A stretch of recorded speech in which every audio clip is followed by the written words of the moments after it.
আমি এখন দাঁড়িয়ে আছি সল্টলেকের সেক্টর 5-এ। নিশ্চয়ই আপনারা দেখতে পাচ্ছেন, সল্টলেকের সেক্টর 5-এ দাঁড়িয়ে আছি।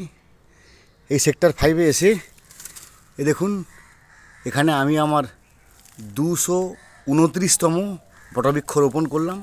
এর আগে 228তম বটবৃক্ষ রোপণ করেছি সেক্টর 2-তে। আজকে সেক্টর 5-এ এসে এই 229তম বটবৃক্ষ রোপণ করলাম। এ আমার নেশা। একদিন এ বটবৃক্ষ বেড়ে উঠবে, অক্সিজেন দেবে, পাখি দেবে, এবং তখন আমি এই পৃথিবীতে থাকি বা যেখানে থাকি না কেন, এই যে আমার লাগানোর প্রয়াস তখন সম্পূর্ণ সফল হবে। যখন মানুষ এর তলায় এসে বিশ্রাম নেবে, তখনই আমার জীবন সার্থক হবে। ধন্যবাদ, ভালোবাসা।